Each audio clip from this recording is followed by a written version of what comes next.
You're listening to the Two Tongues Podcast. And now your hosts, Kyle and Chris. Hello, hello. Welcome back, one and all. It's another episode of the Two Tongues Podcast, where today we have author Lisa Ekman on the podcast today. I've got her book here in the image here. You can't read it a bit, but Deprogramming Democrats and Uneducating the Elites is the name of the book. Lisa and I had a brief hour or so conversation before getting together today, but Kyle and I read the book separately, and what we wanted to do was let Lisa tell her story, I guess, but also pepper her with some questions that we've been thinking about over the last week or two. So thank you for being a good sport, Lisa, for coming on the show. And I did tell you when we first talked that this is more or less. I mean, we agree with much of what you say in the book and the conclusions that you come to. Well, we're coming at it from two very different perspectives. So Kyle and I are, a bit more conservative, you might say. I consider myself a libertarian. Wasn't really political myself until, probably my 20s or so. And I've been pretty consistent. You, on the other hand, are coming into this conversation as a former liberal. I don't know if that's even fair to say, or if you push back against that, but somebody who's come around to much more of the ideas that Kyle and I both tend to agree with. It seems like COVID was really the event that kind of caused the house of cards to start crumbling down a little bit. So I don't know. My mind is going a million different directions, and I have one place that I want to get to, but I want to be patient here. So anything you want to say, Kyle, before we open it up? I am curious. Chris said that you might push back on being called a liberal. In the book, you say that you were an old school liberal. And I think that from my perception of the book, I would kind of still consider you that. I mean, there are people like Dave Rubin. I'm not sure if you know that guy. Who he considers himself a liberal, and he says that liberals moved away from him. Is that kind of where you're at? I would say that the Democratic Party, I didn't leave it. It left me. I think I still have a lot of that. But I think that the one way in which I might be very conservative is in the fact that I'm a very, very staunch constitutionalist. And want to conserve the values of our Constitution and our founders. And so there are a lot of things that I would say where some people might say we have made progress. I would say that we have started down a slippery slope away from the vision of our founders. And so I think that, I have some libertarian leanings in my classical liberalism. I do kind of believe at my very base in freedom. And when I say liberal, I mean liberty, and that's what it's based in. But I would say I don't really fit into any box anymore. And I think that's a challenge for me and a challenge for a lot of the people in this country now, especially over the last 5 years, post-COVID. I think, we'll probably get into this more, but I think technology has really changed the game in many ways. And when I say game, the ability for people to think differently than just what they hear on the mainstream media, for example, which is a big theme in the book, which we'll, I'm sure, get into later on. So. I wanted to say, Lisa, I feel very much the same way, even on the conservative side of the aisle, a bit homeless. I think that's more common now across the aisle than maybe it's ever been before. I mean, we can talk about that, I suppose, as well. But, when I was coming up, the conservatives were sort of warhawk conservatives. I wouldn't identify with very much of, where their values were. And, the conservative side of politics has changed and evolved. And we have all kinds of little niches. I think that the technology that you bring up has something to do with that, with creating a bunch of these little niches where both conservatives and liberals, they're fractured more along all kinds of strange lines that maybe we didn't see before. I wouldn't say they didn't exist before, but we didn't see them before. So I feel very much like you. You're a liberal without a home, and I guess I feel like a conservative with far too many homes. I'm not sure which one I belong to. Yeah, and that makes a lot of sense. I think one of the things that, at least in my perception, is that people didn't used to know so much about each other's politics at all before social media and technology made that happen. And so even if you kind of knew, this is someone I go to church with, maybe they have similar values to me, you might not know who your neighbor voted for because you just didn't really talk about it and it didn't matter as much. I think social media has caused people to kind of have to declare themselves in some ways.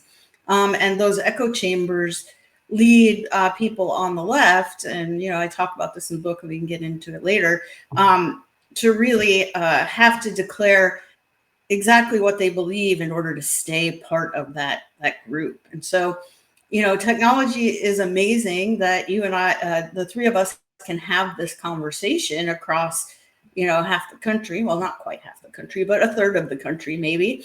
But at the same time, it's led us to be more connected, but much more disconnected in real life from our neighbors and our communities. And so, but declaring where we stand sort of along on politics. And I'm not sure that that's for the benefit of our country or for our own mental health, to be very honest, or our world. I think we're seeing a lot of things across the globe that are very challenging in terms of politics. So, I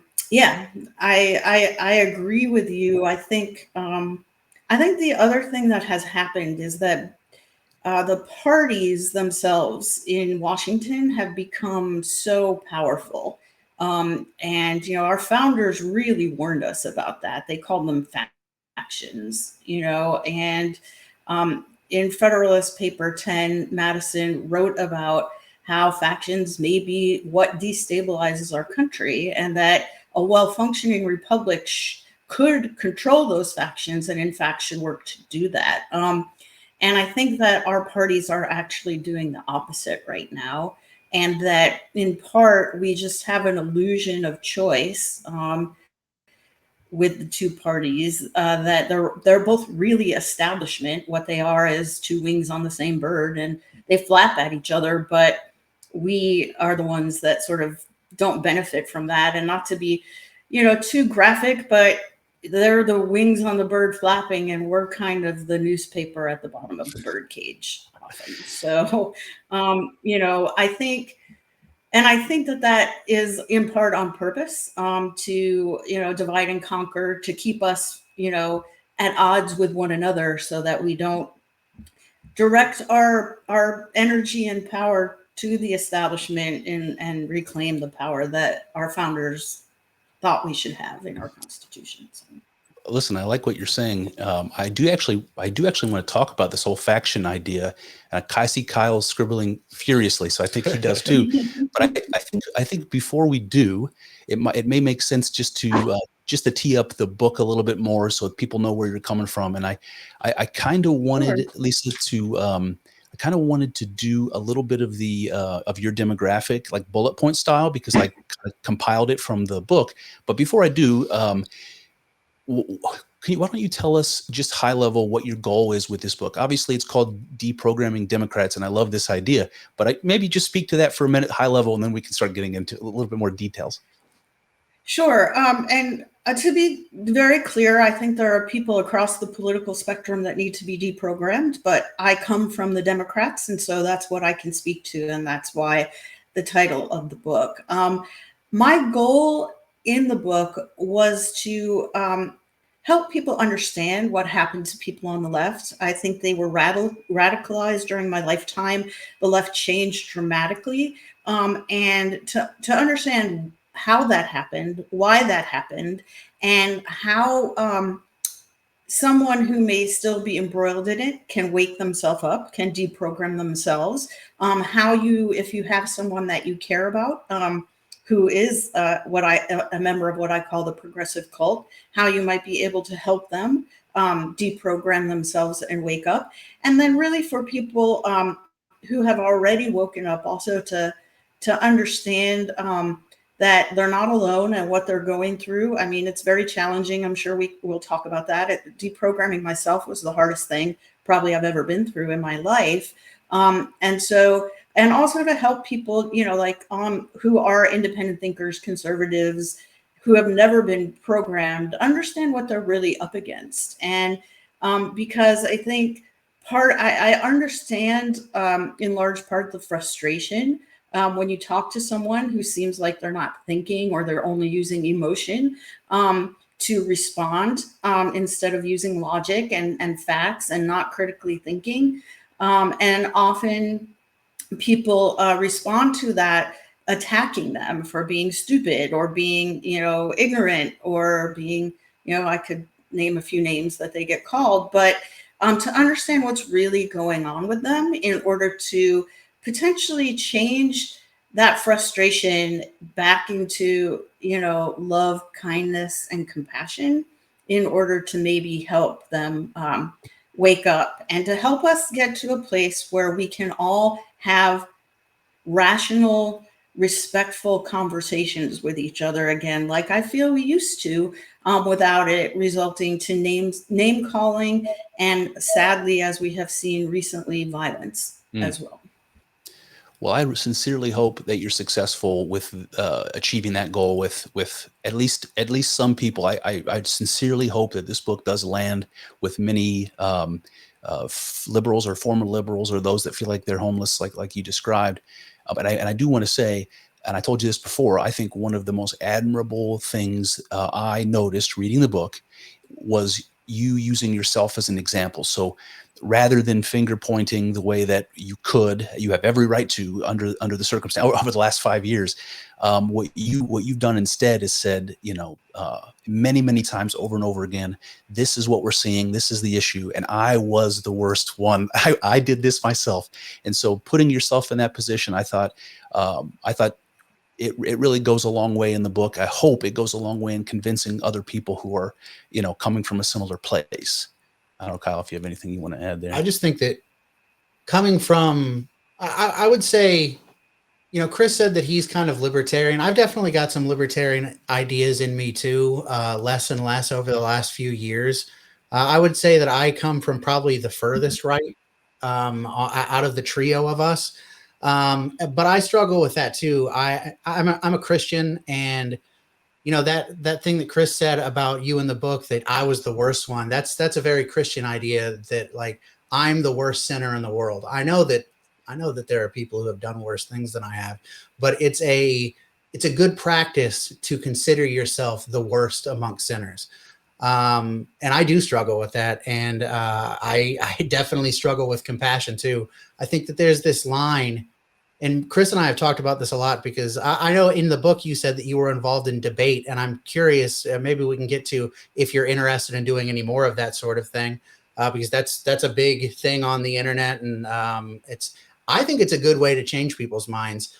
But me and Chris have talked a lot about that. It's like there's got to be this line where I'm willing to talk to you and I'm willing to hear you out and let you say everything that you want to say. But at a certain point, when it becomes obvious that it's bad faith, I don't feel obligated to be nice to people at that point. When it reaches a certain point, it's like, okay, you're obviously just being combative with me, so I will take the gloves off at a certain point. And I don't know how much of that is good, but it seems effective for some people. So I don't know. I don't know. That's just something that I struggle with personally. But my point is that I agree with Chris. I think that that's very admirable. And it's something that I try to work on, not always successfully. Well, I appreciate that from both of you. And I think one of the things that, I hope to accomplish is that, I'm not sure if the title of the book will put most people off who might really need the book. But I think it's really important to understand that there was programming and indoctrination that has resulted in us being where we are. And as you probably both recall, one of the things in the book I talk about is a a lack of a concept of forgiveness in most people on the left. And that a lot of that, I think, comes from a lack of faith, because there isn't that concept of forgiveness taught in any other way for for a lot of people. And a big part of that is forgiving yourself also. And so I wanted to not in I hope this doesn't come across the wrong way, but sort of confess my sins and then ask for forgiveness, but also forgive myself. And I'm always open to conversation and debate. I'll talk to anyone, because my opinion is, when you know truth and when you know facts and data, there's nothing to be afraid of. One of the biggest of having a conversation, and one of the biggest things that I think is really important, if you are trying to do this, is to not take it personally. It's not about you. It has nothing to do with you. When someone reacts really strongly, actually, it might mean that you're actually getting through. And we can talk about that a little bit more later and why I think that's the case. But I think that debate, if done properly, can be really effective. I think it may be more effective with men who are programmed on the left than it is with women. And there are certain reasons why I think that is the case. And why I might suggest a different tactic if you're attempting to have these conversations with women than I would with men. I think I mentioned this to Chris, that I had heard your episode after the tragic assassination of Charlie Kirk. And he was really effective with young men in terms of the way he approached it. But he, even before he was assassinated, he admitted he wasn't really breaking through to women. And I think there's some reasons for that, in part because he was a man. That's just part of where young women are, but also because of the way I think you need to approach it differently. And I'll stop there so that you can go through your bullet points, and then we can sort of have the flow. But I think I think what's really important is to understand that when you get strong reactions, that it isn't about you, and don't take it personally. And that if you look at it like you're planting a seed in someone's mind that may later be germinated by someone else who says something else, or maybe even just germinate on its own later, and reframe the idea that strong reaction coming at you is actually a defense mechanism against the fact that they actually know you're right. Maybe that can help you think about that reaction in a different way and reframe it into a more compassionate and kind reaction. Yeah, there's so much about that that's linked to identity, Lisa. And I've been thinking about this a lot. I want to think about this more structured, and maybe do an episode on identity. But it's such a big subject, and it's hard, even if you just try to self-define what that means. But I think what you were describing about people overreacting or reacting emotionally when you're having these sorts of conversations, that those sorts of things, like pressing on a bruise, have it's related to identity. It's attached to them feeling like their identity is threatened, and that being something sacred to us. And I think that's a good segue to some of these bullet points. So what I wanted to do, just for the audience's sake right up front, is to kind of rattle off what I thought were basically two things: biographical information about you, Lisa, that sort of presents you as, I don't mean this in a negative way or any disrespect, as a sort of a typical Democrat. Even some of the stuff about your upbringing, and then some of your core values, and the way you talked about that a lot early in the book was in the just talking about yourself and your upbringing. So if it's okay with you, I'm just going to rattle off some of these bullet points. So sure. Firstly, born in 1969, and correct me if any of this is wrong, 2 siblings. Lisa never had any children of her own. Lived on a farm when she was a kid. Dad was a school principal. Mom was a residential realtor. She describes her parents as old school liberals, which we'll talk more about. She says they believed in equality and in personal freedom as long as it didn't impinge on anyone else's freedom. Well, there's the libertarian ethos. I love it. Lisa got good grades. She was on the debate team, Northwestern University for undergrad in communication studies, master's degree in social work from the University of Denver in the late 90s. Moved and lived and worked in D.C. For a political appointee in the Clinton administration. Returned to graduate school, got her law degree from Georgetown. The quote here I wanted to read was, "I was president of the Georgetown Law Democrats and volunteered as an intern for Barack Obama's 2008 presidential campaign." So you're hearing all the right names if you're a Democrat, Clinton and Obama.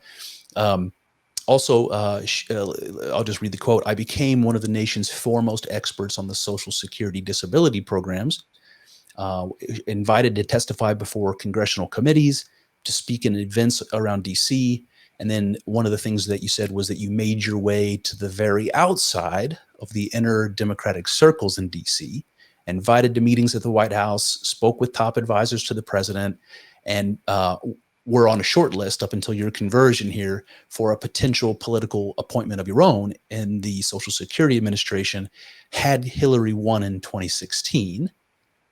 And then I wanted to say just a few things on core beliefs, because I think before you started changing your mind or your heart, whatever you want to say, here's a couple things that are worth knowing about Lisa. She says, "My brother and sister and I were taught the value of hard work, and that nobody was owed or given anything in life. I was told that I would need to earn everything I would get in life, that I was responsible for my actions and needed to hold myself accountable for the consequences. Work hard and play by the rules in order to succeed. I was told that my destiny was in my own hands. I spent my life believing that open and honest discussion, debate, and presenting evidence allow people to make up their own minds." Lisa says, "We believe in freedom of speech as absolute. Also, that men and women have wonderful differences that should be celebrated and honored." And then a couple of good quotes here. "I believe in liberty and freedom, and that everyone is equal and should be treated as such. A live and let live philosophy, anti-establishment, strongly anti-war, highly suspicious of intelligence agencies, in favor of gun control, and believe the mainstream narrative about gun violence." And here's the last quote. "I was sure that Trump's election would end the world. I was sure he would set our country back decades, gut our constitutional rights. Just plain evil." So I wanted to at least paint that picture, because I think any Democrat listening will identify with a lot of those things. Obviously, you were, in a working for the Social Security Disability Administration. That's just a sort of a stereotypically compassionate role to be in, Lisa. I'm sure compassion is the root of such a program existing at all, and so much of that plays into so much of what I like about the book. In the way you describe, it's like the psychology behind what makes a liberal, what makes a conservative. And in any case, I think looking at the core beliefs, looking at the background, you can see how you became who you were prior to COVID. So I guess that's kind of high level what I wanted to say. Any holes in that? Anything you want to add or emphasize? No, I think that was pretty good. I think the only thing maybe just to add is, I also worked in the United States Senate and for some nonprofits and for government contractors. So I kind of got to see all different sort of sides of government, and maybe just one other thing is that I really did believe that government could be the answer for some of our problems and help us solve them, which I think is something that is consistent across most people on the left, whether they are sort of center left or far out. And it's the gradient of that government involvement that I think changed a lot over time. But aside from that, I think it was a pretty good biographical and where I came from summary. Good. So this idea that government can solve the problem, we might as well start there. first of all, there's lots of things running through my head. One of them is Zoran Mandami's speech after he won in New York, where he said something to the effect of, "There's no problem too big or too small for the government to handle," which is terrifying to me. But this, I guess, kind of, I seem to think that historically, before the government was doing so much of what it was doing, now a lot of what the Democrats support, things like welfare programs and so forth, a lot of these things were done by the church or charities or these sorts of things, and so when I look at the free market, or even in a situation like a charity or something, and what they can do compared to the government trying to do the same thing, my libertarian mind thinks there is absolutely no reason to think the government can do anything more efficiently than a private company with competition. So the idea that the government can solve any problem, or that they should solve any problem, is almost the most objectionable thing in my heart of hearts that I can think of. It's like, no, I want the government to do as little as possible because they do nothing well. I don't know how much of that you push back against, but just the psychological difference between someone who thinks, oh, the government is this objective third party by the people, for the people, that's going to do what needs to be done. And the reality of that, well, that sounds so great, but the reality of that is so different. Corruption and inefficiencies and boy, any trip to the BMV proves this to me. Every time I have to renew my tags or something, I don't think the way that you just described, and I realize half the country does. Half the country thinks the government is this objective third party who's only looking out for the best interest of society, whatever that means. So I'll stop there. I don't know if Kyle or Lisa, if you have anything on that. You can go ahead, Lisa. Yeah, well, first I'll just push back a little bit that it's 50% of the country. I think that we are manipulated to believe that the left is, I think it's only about 25% of the country that are really firm in the left. I think about 40% consider themselves independent and have some sort of ideas about limiting government from where we are. I think a lot of this stems from, and I might have mentioned this already, the fact that people on the left are, in general, not just don't have any spiritual or religious faith themselves. They are very anti that. And so if it's a choice between a church giving help and the government, they don't want the proselytizing. They don't want the church in their business.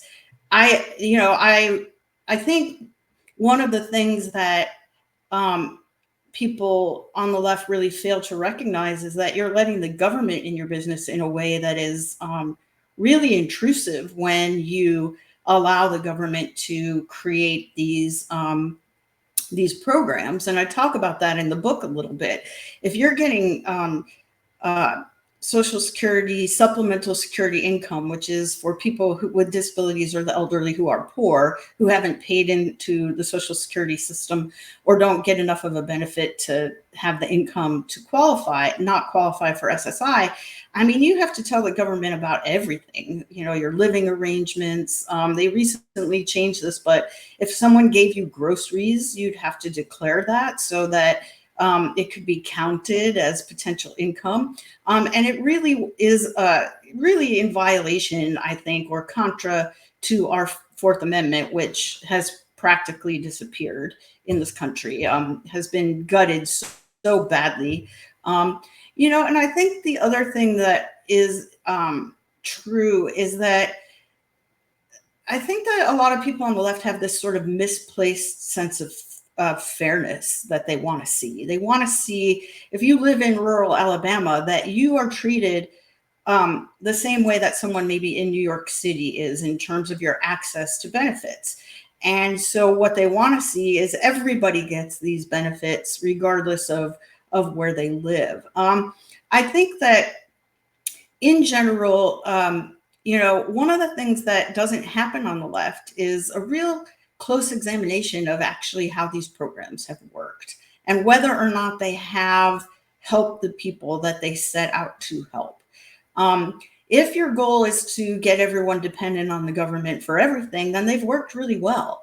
If your goal is to support people while they get back on their feet if they experience a setback or provide temporary help, then they've failed miserably.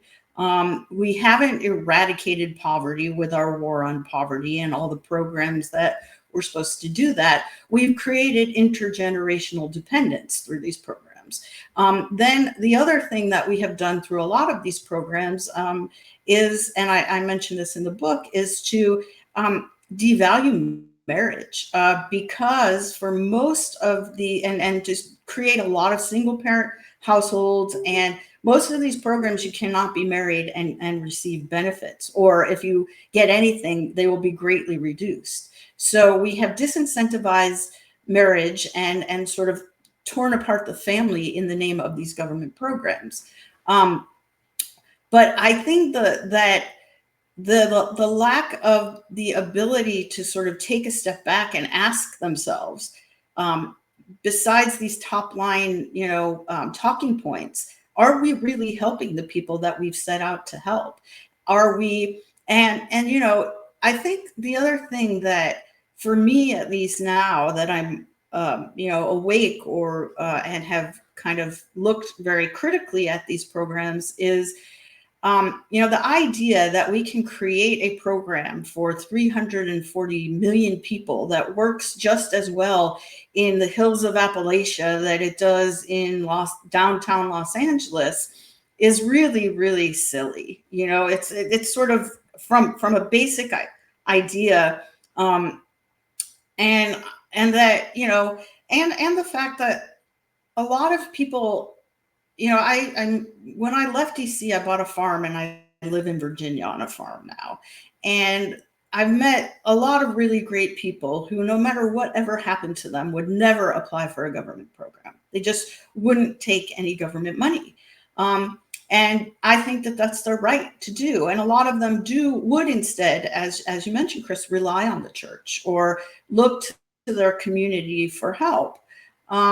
And also the community might step in and provide free job training or take someone on as an apprentice to help them get back on their feet.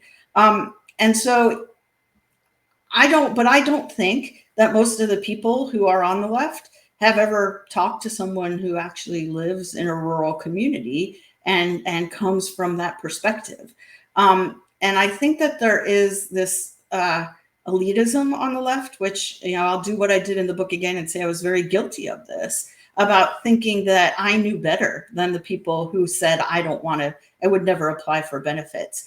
And it wouldn't be uncommon to hear myself or my colleagues or friends say, oh, these poor, folks on the right, these uneducated folks on the right are voting against their own self-interest, as if I knew their self-interest better than they did. And so I think that goes a lot into the idea that we need government. So it's a rejection of the church and a rejection of local communities providing in favor of this more centralized control, so that the people who they believe are morally superior, higher educated, and smarter can tell the whole country what they're supposed to do. Go ahead, buddy. So I agree with pretty much everything you said. I think I would not say, and I correct me if I'm wrong. I would imagine that you wouldn't say either that we should just get rid of the entire safety net. I just think that things need to be like, for example, everything that's going on right now with the government shutdown and the EBT and the SNAP and things like that. You see all these examples, and I've seen this in person. Going back years, of people taking advantage of that sort of thing. I agree that I would like for churches and charities to be handling that sort of thing to a greater degree, but to the degree that we do have people on those things, I almost think that it is kind of necessary for the government to be all up in your business. If you are going to take those things, we need to make sure that you are not taking advantage, because people are taking advantage. I mean, it's disgusting, the things that you see. And these people just feel so entitled. It's like, you should be paying my bills. You are obligated to feed my family. It's extremely frustrating, and it definitely takes a toll on that lack of compassion that I can have, because it makes me project that onto like everyone who is on the who needs help. And I don't think that everyone who needs help is guilty of that sort of thing. So I'm curious how you feel about that. Like, to the people who are on it, do we need to know some things about their personal life? Is that okay? Oh, I do think it is okay, and I didn't mean to imply otherwise. I Oh, I think don't that think you if were. you're gonna rely on other people's money, then you should we should make sure that the people who are getting it actually need it, and that and I don't disagree with you that that maybe the government needs to help, because there may be places where the church isn't there, or that there isn't enough money in the community. I think my overall thought now about all of this is that we have strayed so far from the vision of our founders in terms of a very small federal government, with each state making the decisions for itself, the federalism. And that, the 10th Amendment, the last amendment in the Bill of Rights, which basically said, if this Constitution doesn't specifically say the federal government can do this, it belongs to the states and the people. And what I think makes a lot more sense, instead of sending all our money to Washington and them deciding how we in Virginia, or you, I believe, in Ohio, get to help your citizens, that the states and the local community governments have more responsibility for that. And I think the rules could be much better designed by people who are much closer, and it would be much more administratively efficient, to your point, Chris, about federal government programs. And I think that it's a lot easier, I think, sometimes to be more compassionate to the people living down the road from you than it is to people living halfway across the country who have that sense of entitlement. And I talk about that in the book also, and it's a subsection that I call entitlement, victimhood, and lack of accountability. And I think those three things sort of sum up what a lot of us are getting extremely frustrated about, and makes it hard to be compassionate for that mother who, maybe did just lose her job and needs some temporary help until she can figure out how to get another job, because there is this level of entitlement that as you mentioned, Chris, I was really raised to have a strong work ethic, and I really knew I was going to work, for everything that I had, and that nobody else is responsible for me. I'm responsible for myself. And so I think I don't really understand exactly where this comes from, other than we sort of have this generational thing that I think that has been happening, of my mom got food stamps in Section 8, so I'm getting food stamps in Section 8. And, we've really gotten far away from, especially in certain communities, a sense of familial responsibility for the family once children come into the picture. And again, I think that having strong family units are really, if you look at the data and the research, one of the biggest predictors of the socioeconomic outcome for a child is, what was the socioeconomic status of their parents, and did they have both parents in their home? And so, it's really hard to overcome those two things through social programs. And when you sort of create a culture of entitlement intergenerationally, it becomes difficult to break. I think that if you put the responsibility back more locally, it would be much easier. And, I'm going to say this, and I don't really try to stay really positive and use kindness and compassion, but I think it's okay to start shaming people for this kind of thing a little bit. You know, it used to be that people, they would go to the food pantry and their head would be hung down and they would just feel so, bad about that. And I don't think people should feel bad if they need an occasional help in order to get back on their feet. But the idea that they shouldn't be ashamed of thinking other people ought to have to work hard so they don't have to, I think maybe we need to sort of reframe that. And again, if it's a more localized thing, if you're going to the local government office where it's your neighbor standing behind the counter who is getting all up in your business, maybe you'd be a little less likely to want to stay on these programs for your lifetime.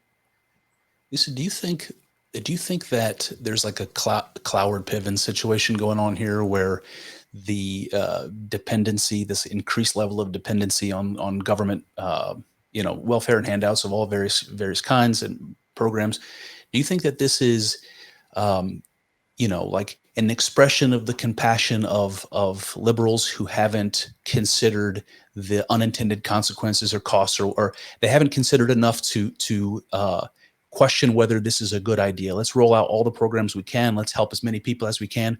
Do you think that this is what it is, or do you think that it is an intentionally structured approach designed to overwhelm the system? The Cloward Piven strategy from the 1960s, that if the government's going to offer SNAP, let's get as many people on SNAP as possible until the government is bankrupt.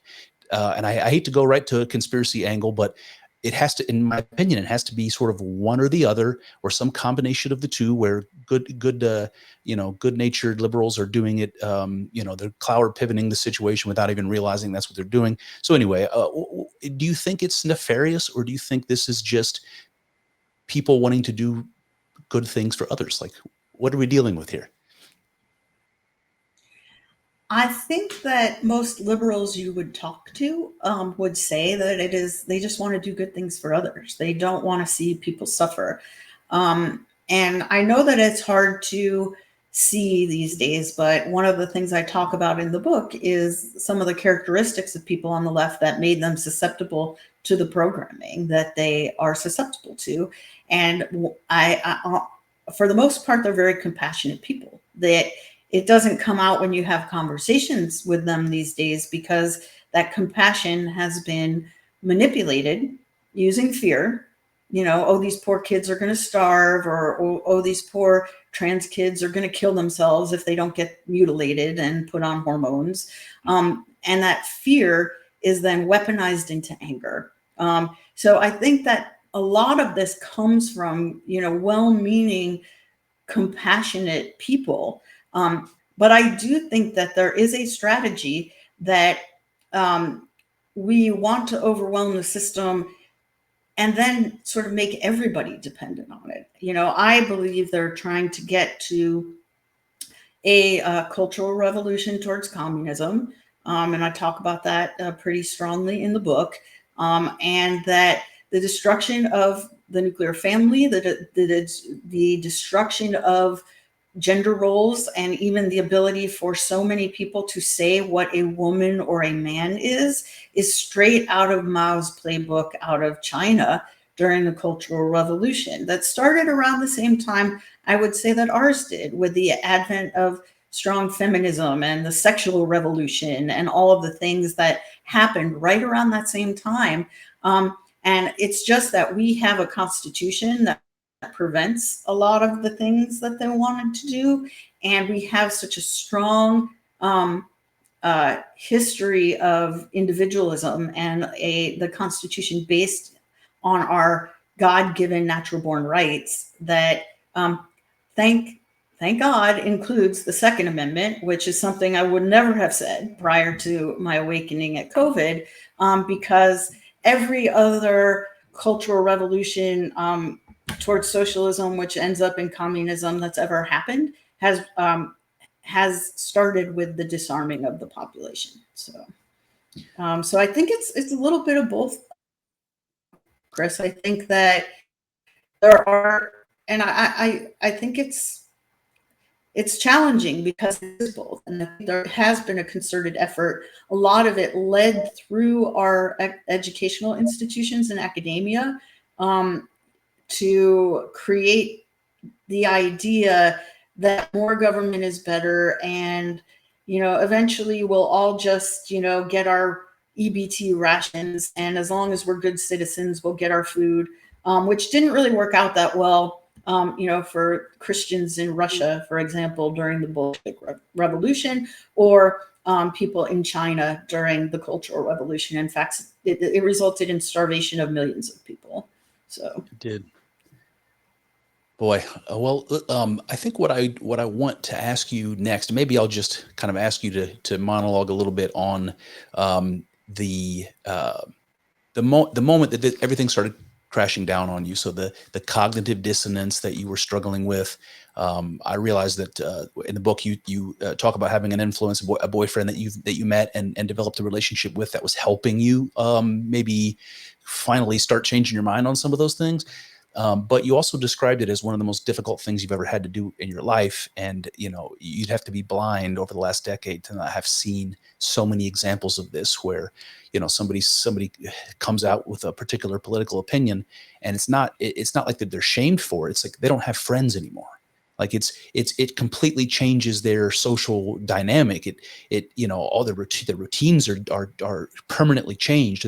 Their longstanding friendships and feelings of love all of a sudden, dissipate and crumble. And so the support system and your social sphere disappears, and it's so isolating and difficult. And this whole time you're struggling with cognitive dissonance, dealing with these terribly negative feelings and consequences.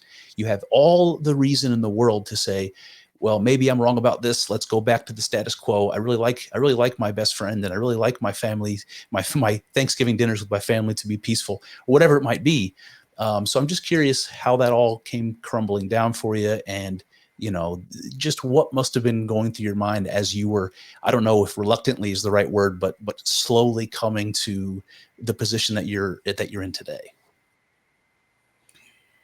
yeah, so I want to start a little bit before COVID, and I relate this story in the book, but I think it's a really important story in terms of what helped lead to some cracks in the foundation of the illusion, or the delusion, whichever you want to prefer, that I lived in prior to waking up. And that is related to how I lost both of my parents within a couple of years of each other. My dad in 2008, or the very beginning of 2009, had a surgery, and he had some really catastrophic complications that ended up leaving him functionally quadriplegic with adrenal failure. And so he needed help with just about everything. He was on sort of 50 different pills a day just to sort of keep his body balanced. And my mom, who already had multiple sclerosis, was his primary caregiver. And so he lived for about, I guess, 5 years after that. And it was really hard, and it was really stressful on my mom, and it was stressful on them financially. And my mom ended up getting diagnosed with stage 4 of an extremely aggressive cancer that had spread everywhere in 2013. And so she, when she got her diagnosis, her doctor said to her, you probably want to get your affairs in order. You may have just a couple of months to live. And so my mom said to me, Lisa, I'm going to do conventional treatment, but if there's anything else I can do, I'm willing to do it because I want to live. And so she asked me to research for her. And, this is what I did. I worked on disability policy. So I did a lot of research around health and those kind of things. And so I said, sure, I will do it. And I started digging into it, and it was really eye-opening and illuminating for me. And really inconsistent with what our modern, what I call sick care system, tells us about health, and specifically about cancer. And I found 2 books, one that focused on nutrition, as a way to beat cancer, and another one that focused on nutrition, but also how we deal with stress and the way in which we mentally deal with our situation. And I came back to my mom and I said, Mom, I think, we can help you. And I got her to a naturopath. She completely changed her diet, changed everything she put in and on her body. We, everything she cleaned her house with, we did focused breathing, guided meditation, exercises to deal with stress, breathing exercises, all sorts of things. And then, she had surgery, and then she started a round of chemo, which would have been 6 treatments. Halfway through those treatments, she had scans and cancer marker tests, and there was no evidence of cancer in her body anymore. It was gone. And her doctor was astounded, miracle, couldn't believe it. I don't know what you're doing. Keep it up. And she was cancer-free for 2 years Wow. with following these protocols that we developed for her. And there was only one thing, though, that the chemo during the first round, which she finished all 6 treatments, even though at 3 she had no evidence of cancer, because her doctor was extremely cautious and said, we just don't want it to come back, even though it wasn't the chemo that actually got it to go away in the first place. But when she was done with those 6 treatments, her kidney function was not normal. It was low. And then 2 years later, she had a scan. They found a tiny little tumor, and she started chemo again. And after 1 treatment, her kidneys shut down completely and she died a month later. So it was really, really hard. Losing my parents like that was the hardest thing I'd ever gone through up to that point. And I will say that in a few moments, my awakening was harder, in part maybe because they weren't there to help support me through it. But, it also, though, raised a lot of questions for me about the what the agencies that I work so closely with, the Department of Health and Human Services, the FDA, the USDA, what the advice they were giving us and what these so-called experts were telling us. Because even at one point I mentioned to her doctor, she was in the hospital due to some blood issues. I said, can I bring her organic food in? And you make sure that she gets it, because quite frankly, hospital food is enough to make people sick in and of itself, and that's a joke, but it's not a joke. And he said, oh, it doesn't matter what she eats, doesn't matter at all. Well, quite frankly, it actually really does matter what you eat and what you put in your body. One of the things I learned was that sugar feeds cancer. So our high sugar diets are, feeding cancer. So, and so it raised a lot of questions for me. And I should say, I also, after doing this research and finding all this out for my mom, changed everything I ate and changed the products I use, because once you learn this stuff, you can't really unlearn it. But I did then have to go back and work with those same agencies and the same people. And so kind of had to pigeonhole it in the back of my mind, but it started to create, some cracks in the dam that was holding the flood of truth back from me. It started to create that little thread on the sweater that when you pull it, everything unravels. And so now flash forward to COVID. Sorry, I just wanted to just clarify. So the idea here is like prior to this, feeling like you implicitly trust the experts, and now all of a sudden you're like, the experts and the whole system are telling me this is right and I know it's wrong. Is this kind of the gist of starting to pull the rug? It is. Yeah, it is that, part of what happens on the left, and the longer you're in school, the more you're told to trust authority, right? Don't question teacher's always right.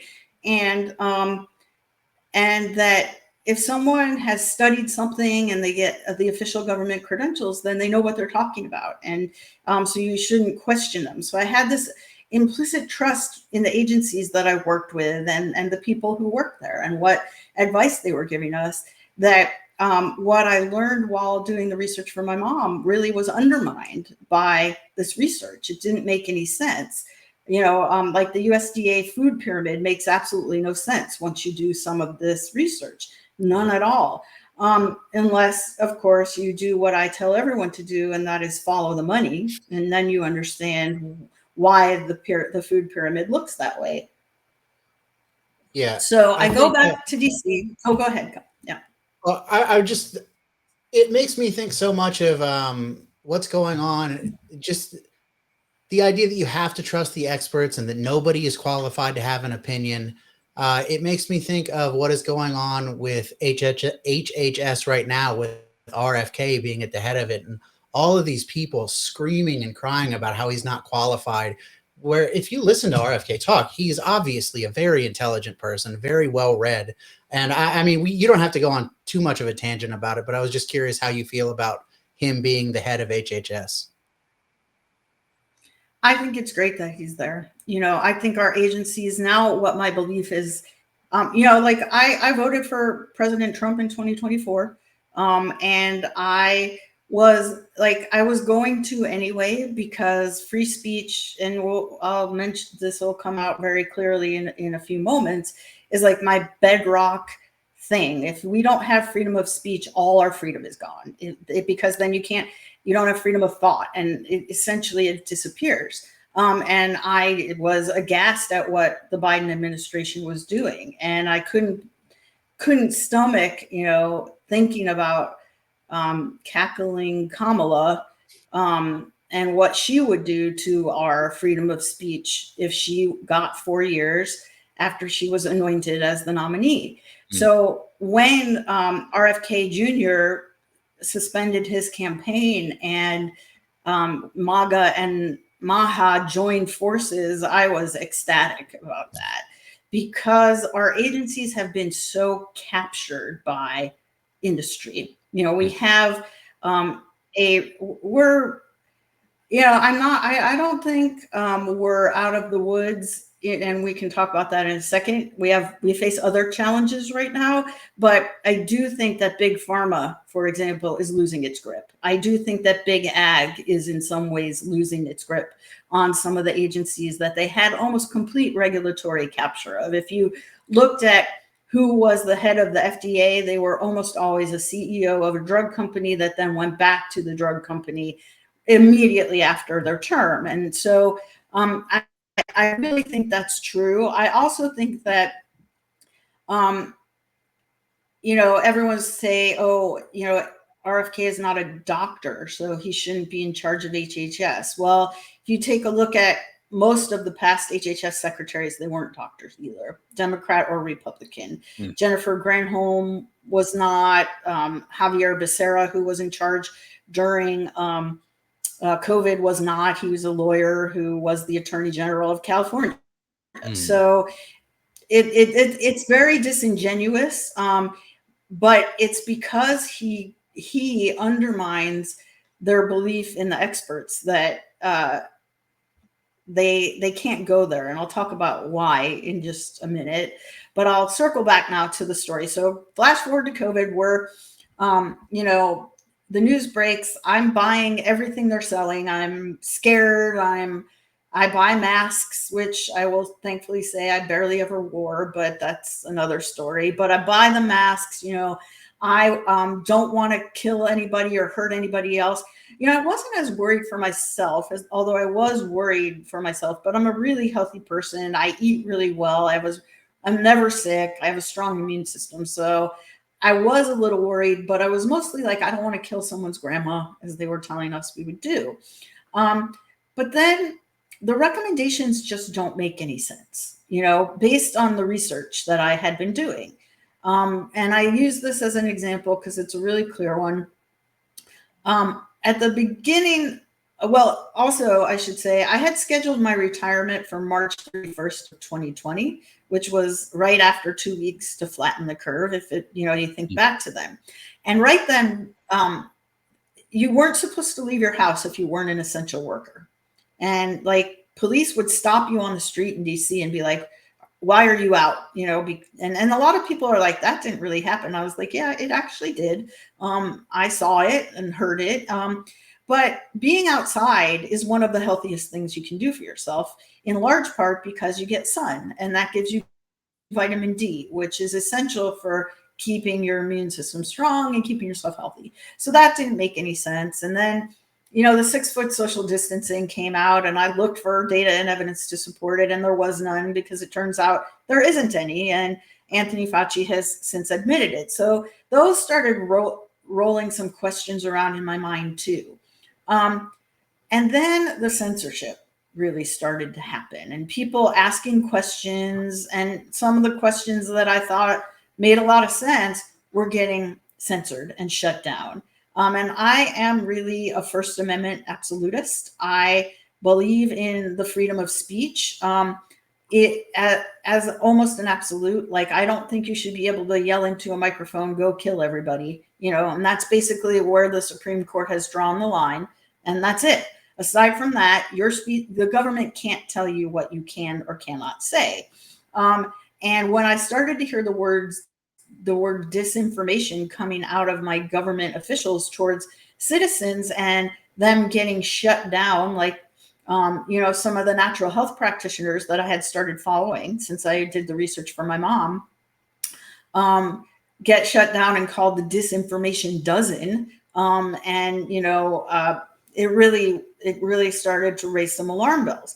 But I just couldn't wrap my head around the fact that the agencies and the people that I had worked with for so many years were doing this to us. And, my boyfriend at the time, my now partner, Jamie, he and I were going at it verbally. We were sparring a lot because he wasn't buying it at all. He thought it's just probably like the flu, which, as it turns out, that's what the CDC data shows. It's actually less dangerous than the flu in many ways.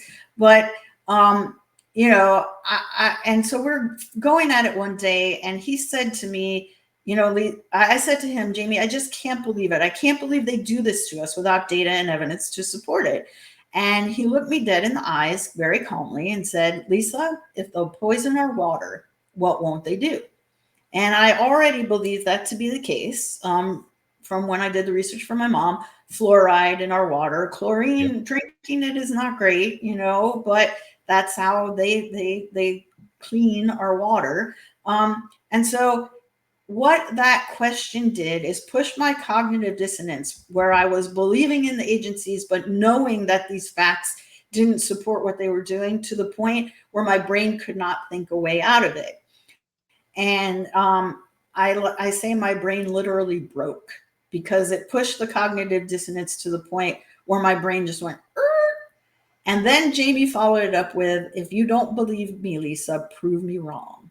Go do the research, prove me wrong." And then I started doing research with an open mind, and I got off Google, which is an important thing to do if you actually want to see real results, which we can talk about also. But and then I started going down, as they say, rabbit hole after rabbit hole, and my entire reality shattered. And, part of the reason, Chris, you mentioned identity, and my identity was completely wrapped up in being a Democratic warrior, a Democratic advocate. And part of the reason why people react so strongly when you question that is that their conscious mind does not know that you are attacking something that could completely destroy the illusion that they live in. But their subconscious mind does know that. And you're essentially threatening their survival. You're threatening the survival of the identity and the illusion that they live in. And so shuts down critical thinking, goes into the brainstem, the reptilian part of the survival part of the brain, and it lashes out to protect itself. And that's why you see such strong reactions. And I was reacting very strongly to Jamie, and then, but at that point, I just couldn't deny it anymore. The cognitive dissonance was too much. And I spent probably 2 or 3 years trying to put myself back together, because my whole identity was, a lot of people don't work in politics, and it's not their job on top of their identity politically. But for me, it was everything. Sure. And a lot of my identity was wrapped up in my intelligence and my expertise and my education. And I had to come to terms with the fact that despite all of that, or maybe because of all of that, I had been manipulated and brainwashed. And one of the things that education gets you to do is to ignore your intuition. It shuts down your gut when something tells you, inside you, that's just not right.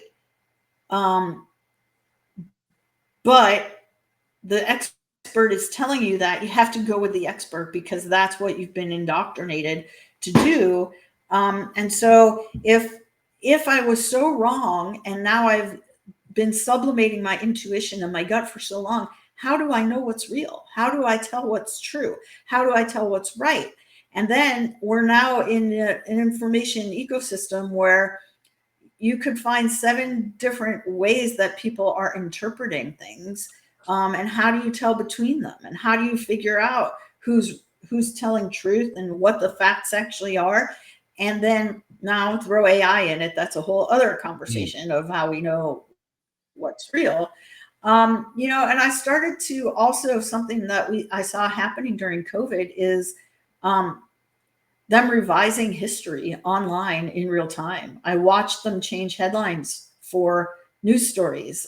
In one instance that is really easy to go back, and I think you can still prove this on the Wayback Machine, is all of the headlines about how the mainstream media treated the lab leak theory of COVID versus the wet market theory of COVID. And the initial headlines were, definitely a wet market. This definitely came out of a wet market. There's nothing true about the lab leak. They went back and changed those headlines to make it seem like they weren't as matter of fact about that. And so then I started seeing that. And then it led me to wonder how much of what I've been told about recent events is true. And then how much of that I've been told about historical events is actually true. And then so it took a very long time for me to go through the process of, rebuilding my self-esteem, rebuilding my sense of self, rebuilding my confidence in my own ability to know anything, quite frankly. And also, as you mentioned, I did pretty much lose all of my friends. There are some that I occasionally still talk to, but I can't really talk to them about anything that isn't very surface level because we don't see eye to eye. And I'm fortunate that I can talk to, and both of my siblings, they've both read my book and liked it and all of that, and agree with a lot of what's in it. Not everything, in the case of my brother, but I still have those relationships, but I don't really have family that I can talk to beyond that.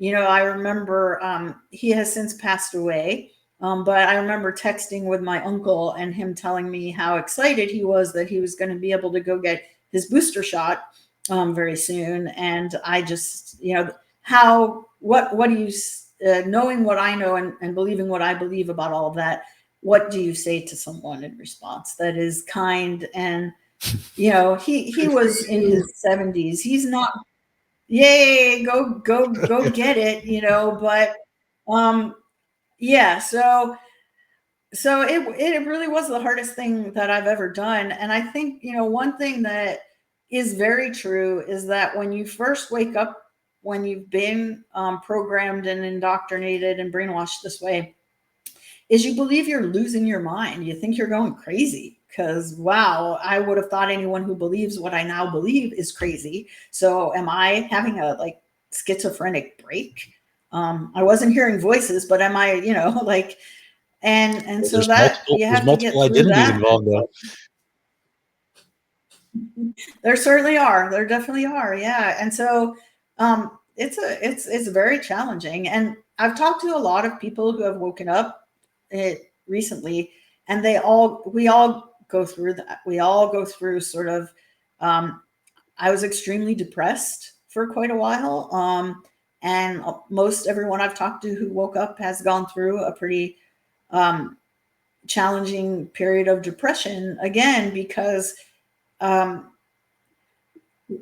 letting go of ego is really, really hard. And then rebuilding an ego after that is very, very hard. And we don't want to not have any ego, but we want to have an appropriately sized ego, right? So, and rebuilding that after being so wrong about everything is really, really challenging. Oh yeah. So I want to say, first of all, I like this Jamie fella. So tell him I like this Jamie fella. Secondly, what scares me the most about your description is that you said the bulwark that allowed you, that anchor that allowed you to hang on, was the fact that you're a free speech absolutist. And if it wasn't for that, you might not have had the same kind of objections that you did that finally broke the camel's back.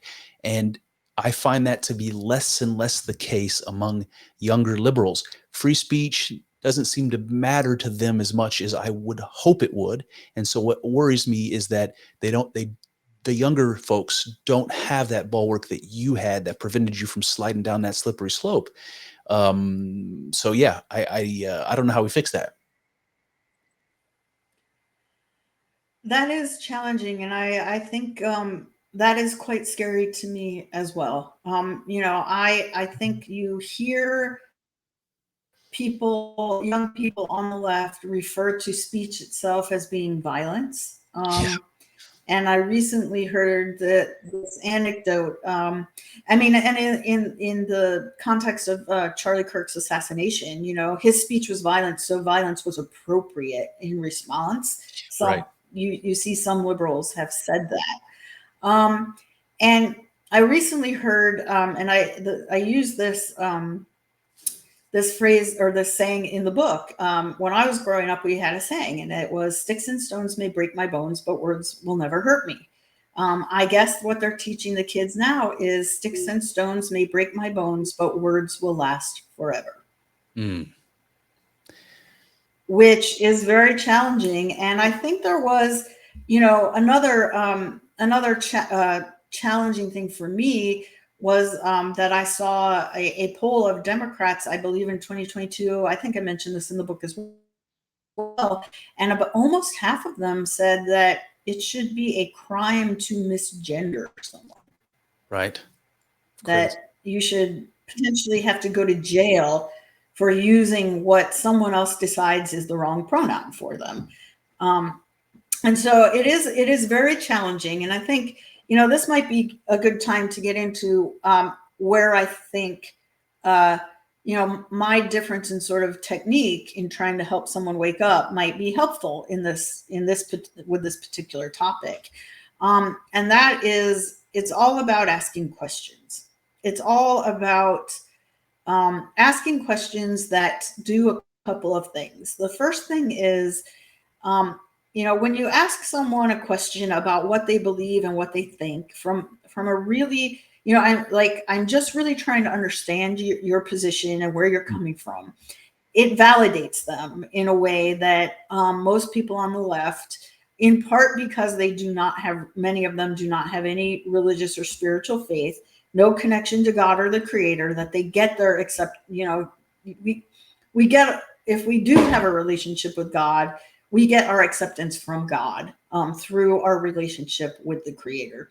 And they don't have that. So they're looking for it from somewhere else.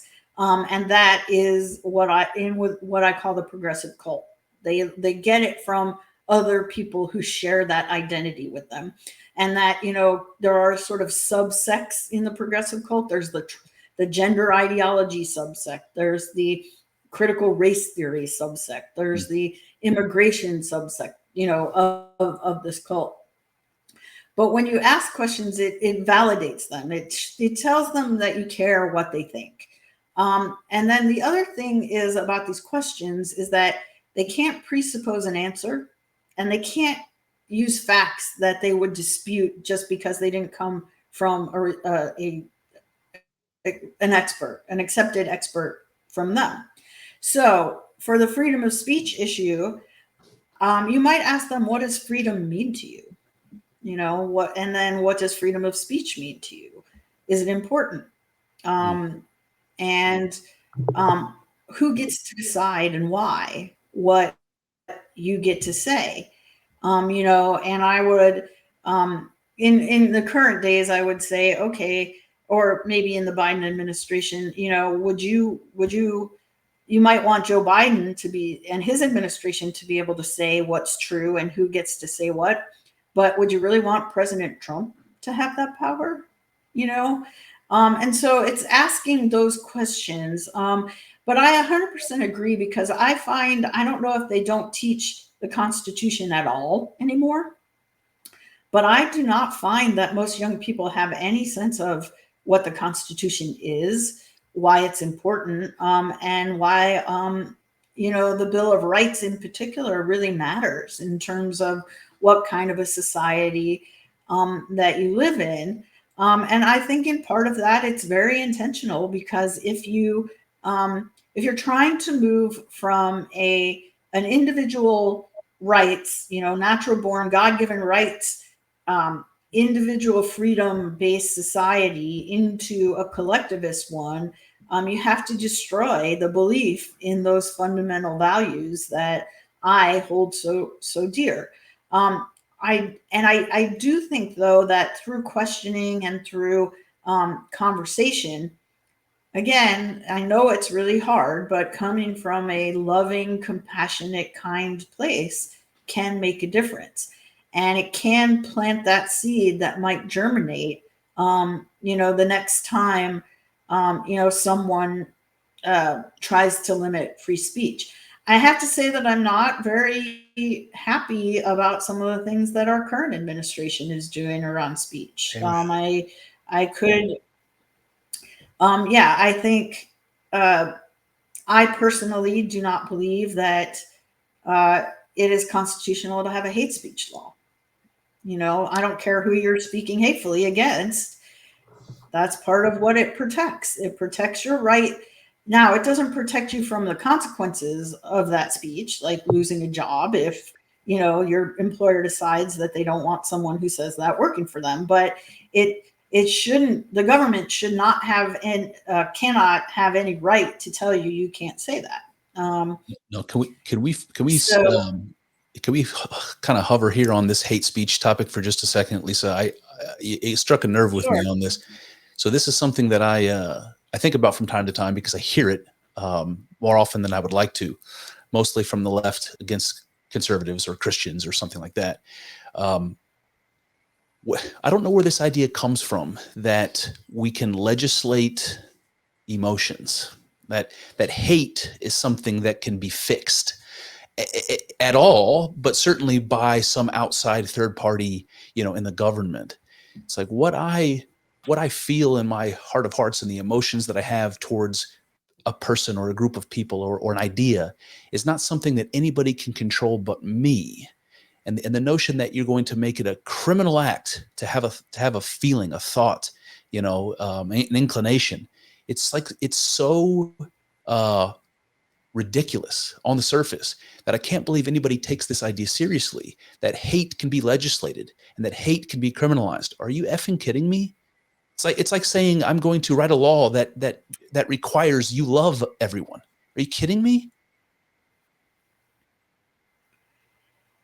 Yeah, so I agree with you 100%. And I have always said that, and I went to social work school from 1997 to 1999, and that's probably about the most liberal, school you can go to. And I got into a bit of trouble there in terms of what I said in certain classes as a result of that. But I think what it is that it started out with political correctness. We all remember this, I think. And it was sort of like, don't say that, it's not nice, right? But there weren't the consequences that there are for it now, or the consequences that the left is now asking for it. But it's almost like people on the left believe that they have a right to never be offended. They have a right to never have their feelings hurt. They have a right to do that, and that right is more important than your right to say what it is that you want to say. And that's very, very short-sighted, but it also, I think, goes back to what happens in classrooms. And the longer you're in a classroom, you don't have a right to say whatever you want in a classroom. You don't. You'll get kicked out. You might fail. You know, teacher's always right. You know, if you are hateful in a classroom, you might, you know, not pass that class. And so these ideas sort of get cemented, I think, into people's minds. Again, it is this, I 100% agree with you. I think that it is part of a concerted strategy to get people to look to the government to protect them in every possible way that they can. And the education system has been used as a primary means of doing that. But then I think social media and the echo chambers and those bubbles that people live in only make that worse. And so it is very concerning to me as well, especially when I look at like what's happening in England or in the UK, for example, with speech. And they're one of the examples that I would use of what happens when a population gets disarmed and then the government decides to start going after other rights. And, you know, I recently recorded a podcast with someone over there. And offline, he said to me, you know, it's as bad as you're seeing. Actually, it's worse. It's worse. And so, like, I feel like it's so important to keep speaking because, you know, the whole control strategy relies on fear. That's the main, you know, tool in the toolbox.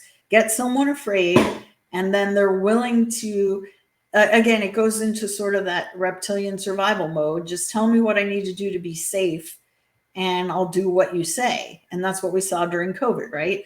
Turn in your neighbor, wear a mask until you sit down at the restaurant, and then you can take it off and you're all safe. You know, just things like that don't make any sense, but you'll comply because you want to be safe. And so I think that it's going to be important that any hate speech law that gets passed is vociferously litigated by people. I respect I'm not 100% happy with the current Supreme Court and some of the decisions that they're making. I think they are a lot better than they have been for quite a while in many ways. I do have a fair amount of optimism that this Supreme Court will protect speech if they are given the right case in which to decide it. Yeah, I think this Supreme Court is conservative enough to defend free speech. I do think you mentioned that you're not happy with some of the stuff that's going on with this administration. I would cast aspersion on more than just this administration. A lot of the stuff that I'm seeing going on the right in general is very disheartening to me. In the book, you mention several times, it seems like you're a fan, Tucker Carlson. And he's been in a little bit of trouble recently. I don't know if you've been up on that, but he had a very controversial figure named Nick Fuentes on, and he's basically trying.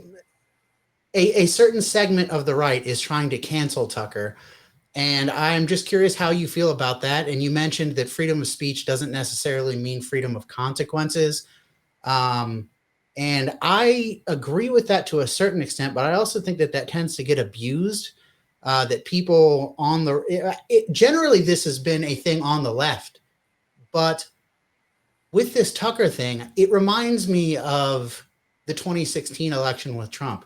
It's like all of this stuff was character assassination. He's a sexist. He's a racist. And it's never about it's not so much about the ideas that they're talking about. It's like, what names can we call this person to make people afraid of them? And I'm just curious how you feel about that sort of thing. Yeah, I don't agree with it. If you disagree with Tucker, what I would say is talk to him. debate it out with him. This is my whole thing is that truth doesn't hide, and truth doesn't have to batter someone else down from speaking. Do I like? I don't think. Again, I don't know that I would, if I had a platform like Tucker's. I don't know that I would platform Nick this, but that's just me. But I do think that and I think what this gets at is, for me, one of the things I respected as I woke up about the right, as I saw it at the time, versus the left, is that the right tended to be more principled in their beliefs. They tended to start from a governing principle and work out policy from there. I think that in this particular instance that you're talking about, they're running afoul of that. They are they're doing exactly what they accused the left of doing. And I don't believe in canceling someone. I don't believe in trying to shut them down because I disagree with them. Free speech is free speech, and I think everybody should have the right to say what they want. I think, in this instance, there are people just as brainwashed on the right as there are on the left. And I think it's a different programming. It's a different kind of brainwashing. And, I think that I mentioned one of my things that I say to everyone about following the money. I also say question everything. And I think in some of the instances of the people that you're talking about on the right, it might be, if you followed the money, you might find that someone might be paying them to do what they're doing, and who is paying them and why. And those are some of the things that I would look into. Again, I wouldn't try to get anyone canceled no matter what they were saying. I would try to defeat what they're saying with my facts and my evidence and my truth. And I'm, as we said at the beginning, I don't really feel like I have a home anywhere in terms of politics at the moment. I can't defend either quote unquote side. And I actually kind of reject the left-right dichotomy at this point. I think there are people who are for freedom, and there are people who are for truth. And then there are people who are not, and there are some on, what we might call either side. And I'm not really happy with what I see going on just generally. I don't think we're getting better in many ways. I think we're still getting worse. I also am, I am concerned a little bit about the direction of engaging like Palantir to aggregate all government data into one database. And I'm concerned about, instead of a communist takeover, a technocratic oligarchy of transhumanists basically deciding how things go in the future. And maybe you still have a right to quote unquote say it on a platform, but that doesn't mean anyone else gets a chance to see it. And I think we're seeing algorithms that affect those kind of things too. So.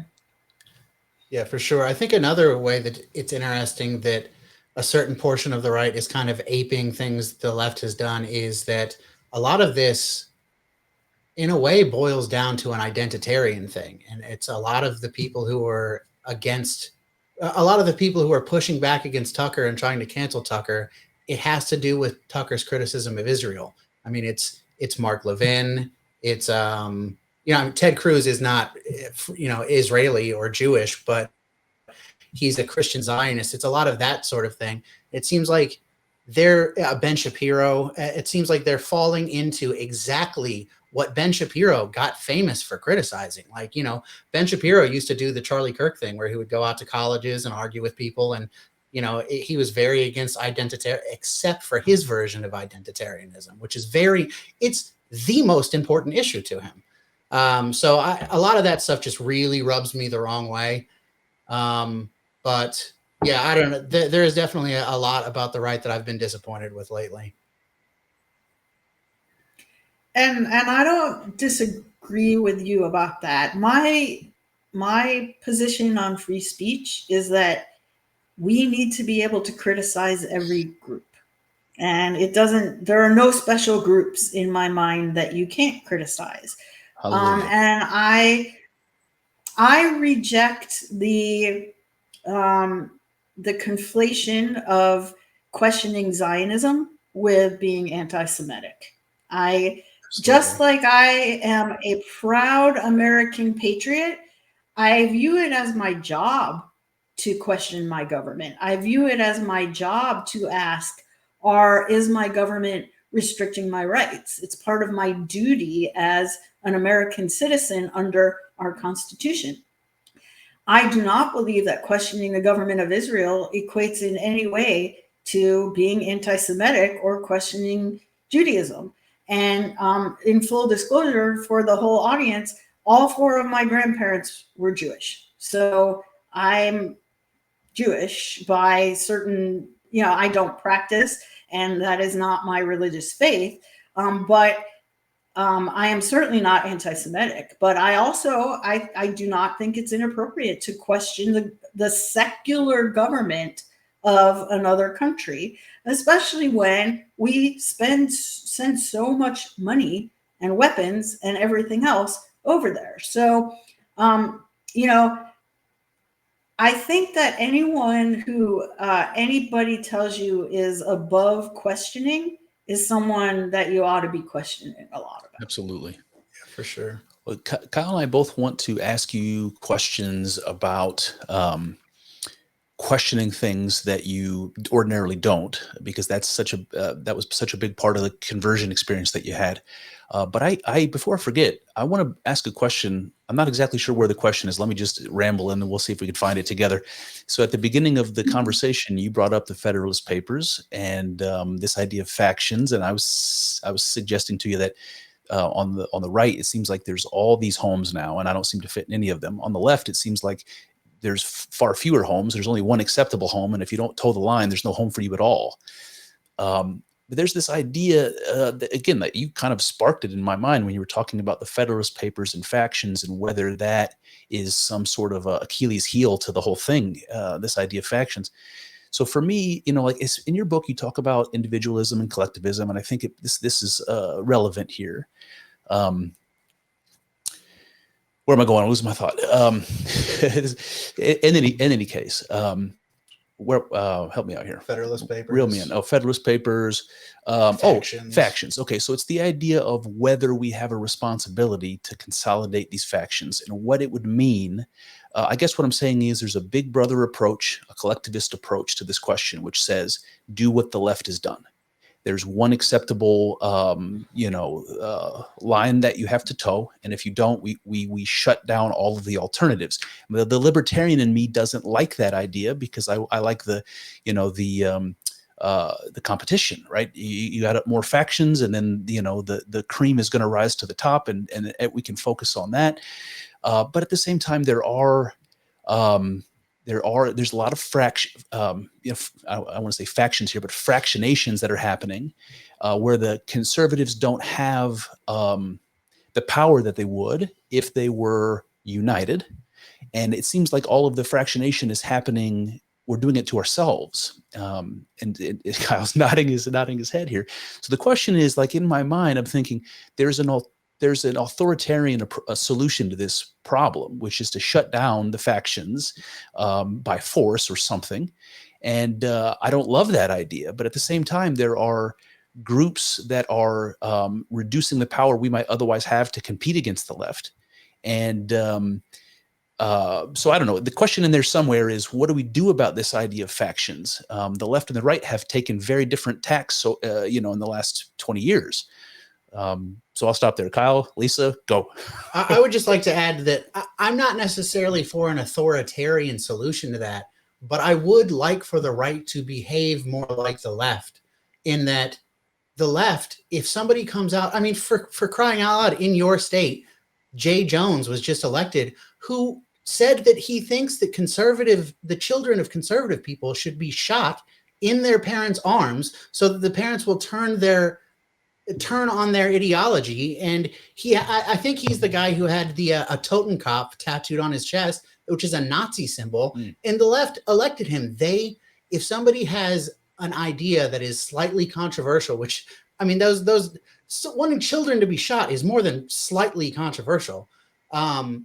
If they have a candidate or a person who has these controversial ideas, as long as most of the stuff is pretty good, they don't throw that person under the bus. And I would like to see a lot more of that kind of stuff from the right. Well, I will say I was very disappointed in the election outcomes here in Virginia, but we do tend to swing one way and then the other, and that's part of living here. And yeah, in some ways I was pretty appalled that Abigail Spanberger didn't denounce him. I was appalled that they didn't denounce him, but now it doesn't warm my heart that he is now our chief law enforcement official in the state of Virginia. Having said that, so I'm going to go back to something that I said. Maybe I think I said this before, but I think the answer to this is not more authoritarianism. I think the answer to this is restoring our republic to the vision of our founders, where states are in charge of pretty much everything. And I think that it's really, really hard to get, let's say, 30% of the country is Republican. I think it may be a little bit less than that on each side. Now it might be like 25 each or something, but let's say 30% is Republican. You're talking about 100 million people that you're trying to get all to be on the same page. And quite frankly, if you have a mostly rural state, or you have a state that is like Montana, big sky country, there may be different priorities than you're going to have in, the Republican parts of Illinois, for example, or something like that. So I think it's really hard to do that. I think the other sort of, instead of trying to impose things, I think the other thing to do is for us all to take a step back and think about what are some of the foundational values that all Republicans can agree on. And how can we reframe our policy positions on those foundational values? If you can get it back to a principle that we agree on, because the same thing could be said to the people trying to cancel Tucker, that I was suggesting that you ask about free speech to a liberal. Like, what does freedom actually mean to you, Mark Levin? And would you want Joe Biden to be able to say, make the same decision that you're asking that Donald Trump make about other people now? And so I think for me, the whole thing about factions is, and the point that I was making was more about how powerful the parties are at the national level. And I will say that in a coincidence of timing, my book was published at the same time as the Libertarian National Convention last year in 2024. So I went there and got a table to sort of talk to libertarians. And I think part of why they struggle so much, because I think there are a lot of people who have some libertarian leanings, who are independents, who are conservatives. I even met someone who said they were a libertarian Democrat, which I didn't get into with them, but I don't know how that works. I really don't, given the current Democratic Party. But I think part of the reason they struggle so much is that they have so many factions within the Libertarian Party. And that while there are some foundational values they agree on, there are ways in which some of those factions differ from that, and they can't really seem to get on the same page about it. And so that's, I think for me, I feel like the minute you start to go down an authoritarian route, we're lost. Agreed. Because there's no stopping it. Once you give government power, it's almost impossible to take it away. And so I would start with those conversations. I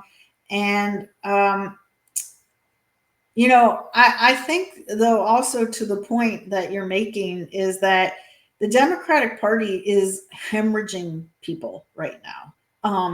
I've seen so many people waking up and leaving the Democratic Party. I saw a lot of people say, I'm done with you after the left's reaction to Charlie Kirk's assassination, their public celebrating of his death. I have seen quite a few people, for example, in North Carolina, who woke up when they saw FEMA blowing smoke about what FEMA was actually doing after the hurricane there. And they said, actually, I see in my front yard, no, you're not doing that. And it started at them asking questions about everything else that they may or may not have, believed in before that. And so I don't think the authoritarian approach actually even works to keep people in line. I think part of what happened is that Republicans in Virginia just weren't really motivated. I think a lot of people have lost a lot of. I think that people are not happy with what their checkbook is telling them, is going on in this country. I think a lot of people are not happy with some of the direction that they see this administration taking. I think some people are understandably upset that America First doesn't actually seem like America First these days in many ways. I think a lot of people are upset that we haven't seen high-profile arrests. We haven't seen accountability for what was done to us during COVID. We haven't seen accountability for a lot of the things that is important to them. And so I think a lot of Republicans just didn't show up in this off-year election here. And that's why the Democrats won. I mean, I haven't checked back. Before counting was done, the governor's race wasn't close. It was like 16-point difference, which is pretty big in a governor's race. And so I think that there's a lot more going on with that than just the Democrats could keep people in line. I think what you have left in the Democratic Party are the hardcore brainwashed at this point. If you could make it through COVID, if you could make it through 4 years of a practically brain dead president not running our country, if you could make it through someone screaming about democracy and then trying to keep the opponent off the ballot in so many ways through lawfare, and then anointing a candidate who did not receive a single vote in any primary or anything as their candidate, if you still have people who are voting Democratic, they're probably pretty brainwashed and hardcore brainwashed. Well said. So that doesn't mean they're completely lost. If you get the right question at the right time, and I sadly think that, and I think what a lot of what I saw in North Carolina and other people waking up, it has to be something that personally affects them, that they then say, oh my gosh, I've been lied to, or, oh my gosh, I can't believe they're doing this to me. Sadly, a lot of times it is that personal thing as opposed to a principled reason why someone would wake up.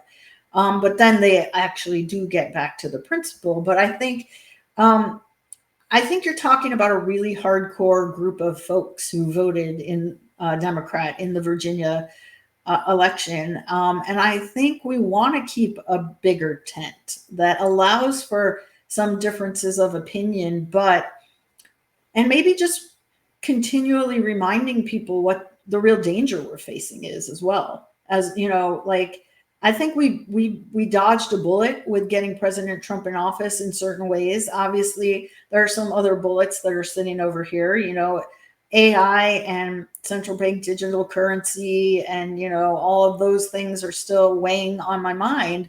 But reminding people of, we may not agree on all of this, but this is really what is at stake. Do you care about the Constitution? As much as people on the left say Trump is violating the Constitution, they can't tell you how. I will also say that while I am wholeheartedly in support of immigration enforcement and believe that having borders is very important, it makes me a little uneasy to have masked people with, no identification, just grabbing people up off the street. And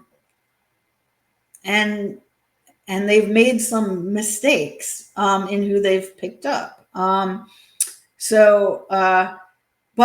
that's a digression from my point. My point is, again, just reminding people what's really at stake on certain things, and going back to foundational principles, to me, is much preferable to trying to force people. Just like you can't, with hate speech, you can't make people change their beliefs.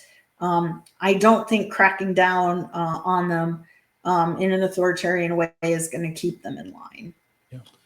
So I think, I don't know that like coming down on the populace in an authoritarian way, I'm against that. Like just straight out, I am against that.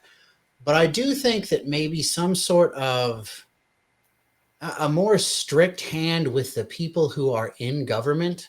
So, for instance, in the book, you make a lot of comparisons to the Chinese Cultural Revolution and the terrible, terrible things that happened there.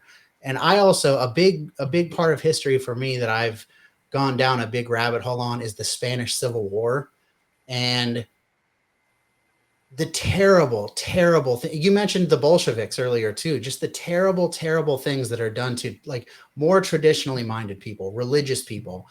In the Spanish Civil War, it was the Catholic people and the people who supported the monarchy. A big concern of mine is I feel like if the left comes to power again, just like you said with the ICE, with all of that stuff, I agree with all of that stuff. I'm for it. I think mistakes are going to happen, and I think that we'll deal with those mistakes. But it's very inflammatory towards the left. They're very upset about it. And I do worry about what will happen if they come back into power. Like I'm legitimately scared of that sort of thing. So I wonder how important, this is going to sound like a controversial question, and I guess it is. How important is democracy to you?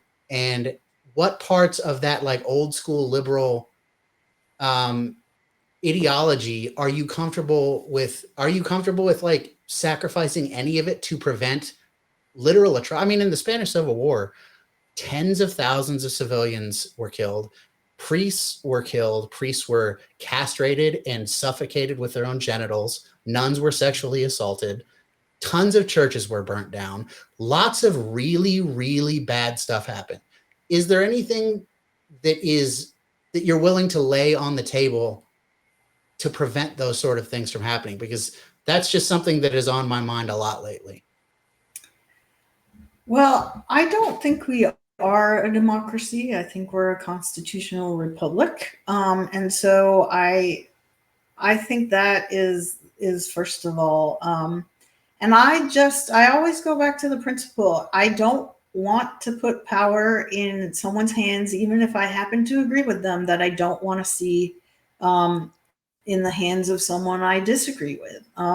So that's why I said what I did about ICE. I don't want Democrats having that power if they come back into power. I think one of the things is I really do hope that we see some progress around election integrity and ensuring that only legal votes get counted and every legal vote gets counted.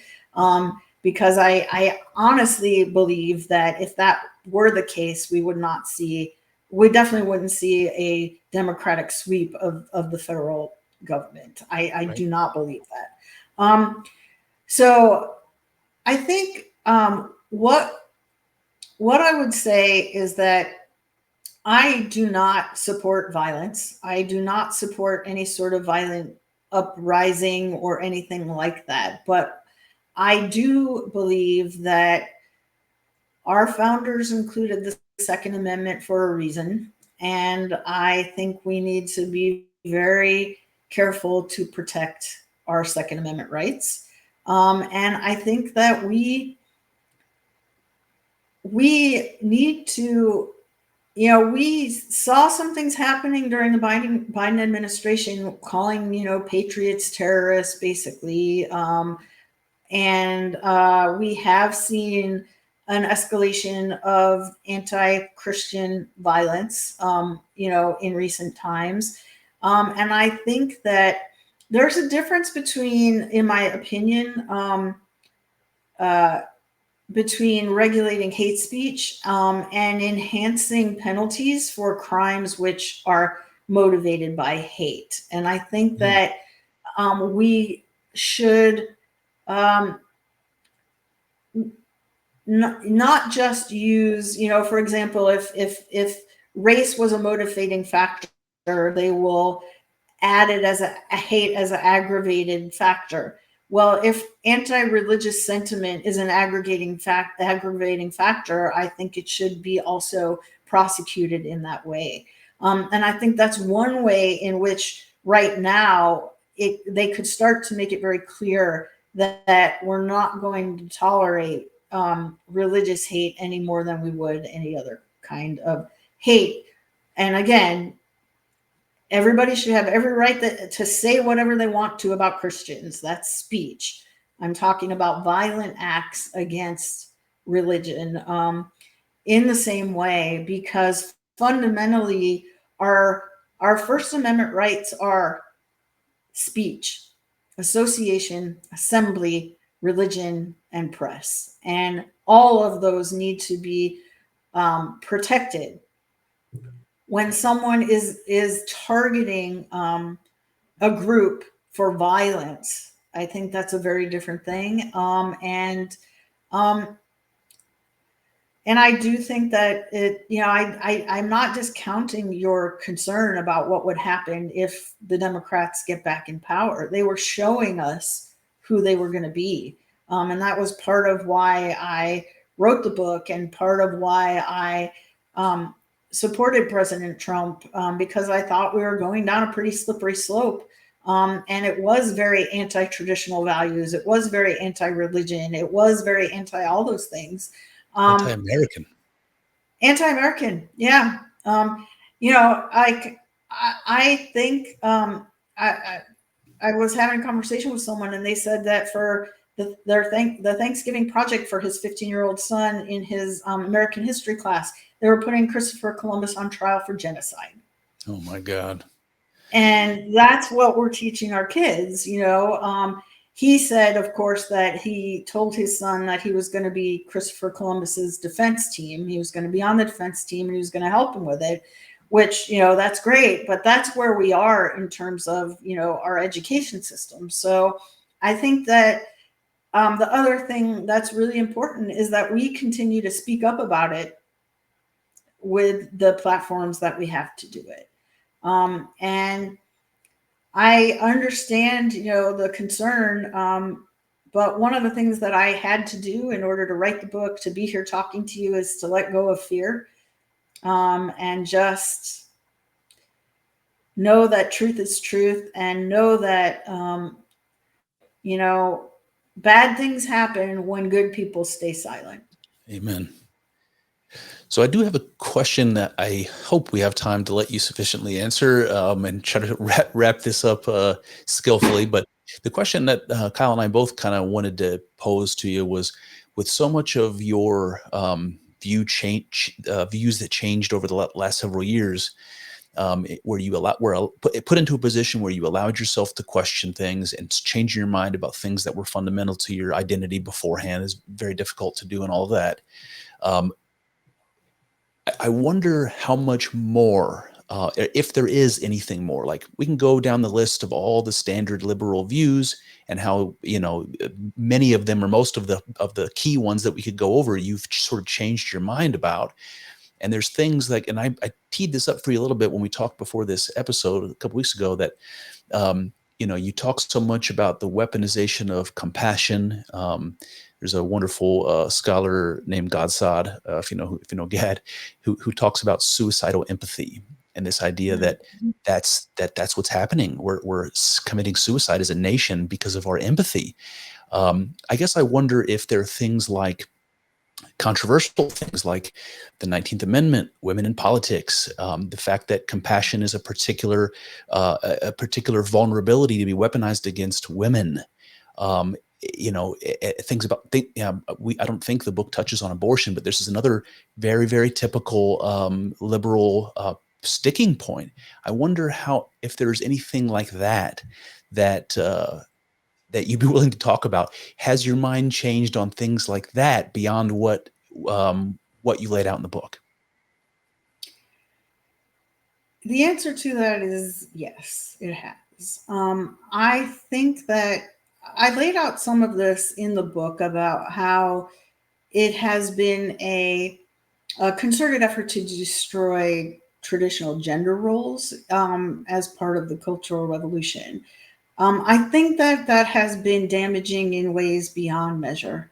I think that, and I had a conversation with some young folks, I want to say early 30s age, where a man was saying that men and women have become more alike in terms of their traits, and that's a good thing. Which I don't agree with. As you read the quote from the beginning, there are wonderful differences between men and women, and we should celebrate those. And then I heard a woman saying, that basically kindness and nurturing and those kind of things are not feminine qualities. Like she was more saying, quit saying that's feminine, quit saying that's female. It's not, which is, I'm not saying men that can't be kind. I'm not saying any of that, but those are, those are sort of biologically created from God, that women are that way and men are the provider. They were for many years, the provider and, the hunter and, the protector. And those roles have been completely, I think, destroyed. And I think it leaves people very confused. It leaves women who are 40 years old wondering how the heck, I'm so successful. I have this house. I make all this money. Why doesn't any man want me?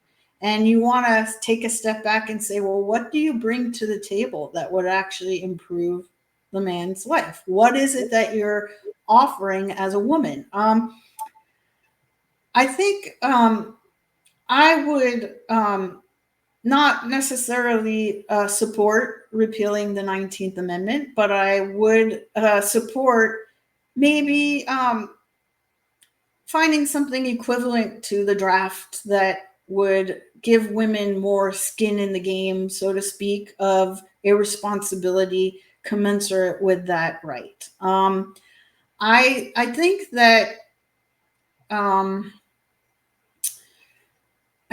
there, as we talked about, Chris, when we talked before, we've had first wave feminism, for over 50 years now. And what we don't see is women wanting to do all the dirty jobs that are necessary to build this society. We don't see women going out and building roads, constructing buildings.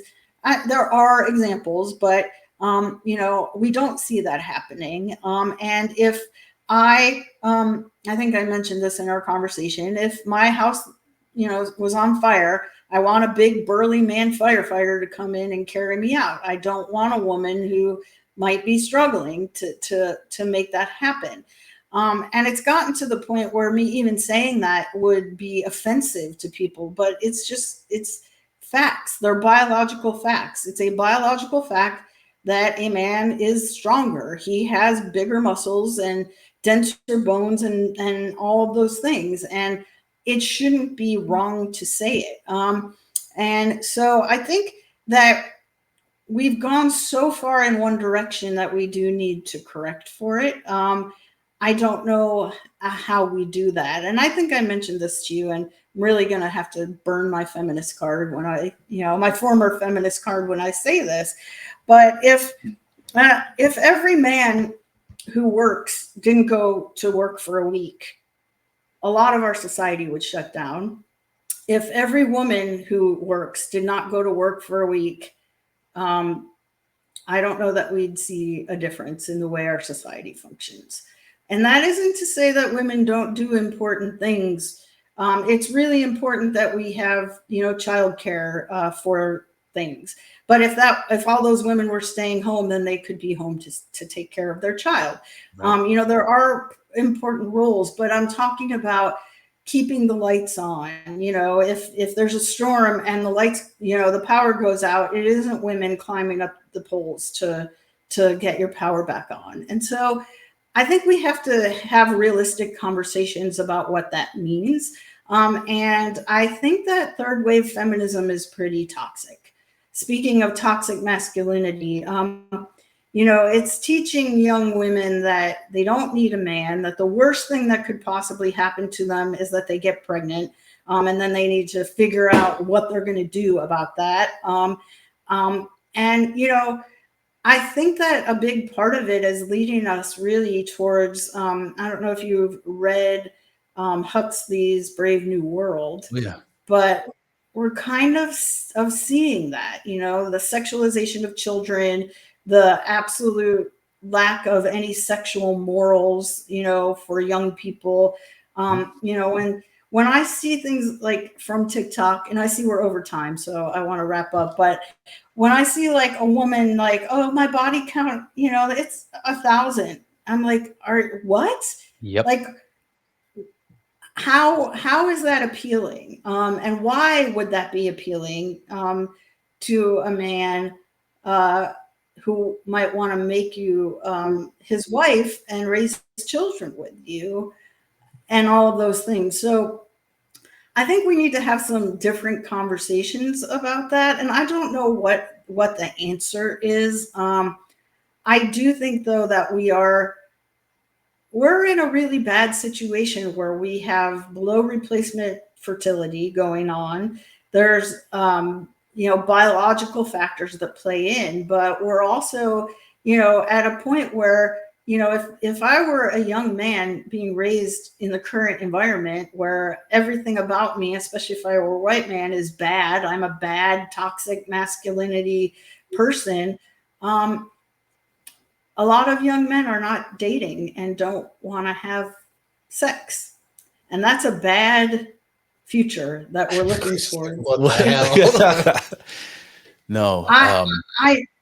I know they'd rather just sit and play a video game. I mean, it's or whatever it is they might do online, as well. But I think we need to have some conversations about that. And I do believe that, there was a need for feminism. We needed equality. I think women should be able to work if they want to. But I also think that we have gone so far that we have really gone so against what our natural natures are. Like, I personally felt like I had to be more like a man to succeed and give up some of those, what I do believe are feminine qualities, in order to do that. And, if I could go back now, I would do everything differently. And I probably would have gotten married when I was young and had children. And if you'd have asked me 10 years ago, is that what I would have done? I would have said, oh, absolutely not. You're so wrong. I'll never think that. But once you leave your job, what is the meaning in your life? What was my purpose? What legacy am I leaving? And the answer is not really much of one. No one's going to know about the congressional testimony I gave. No one's going to really know about the work that I did.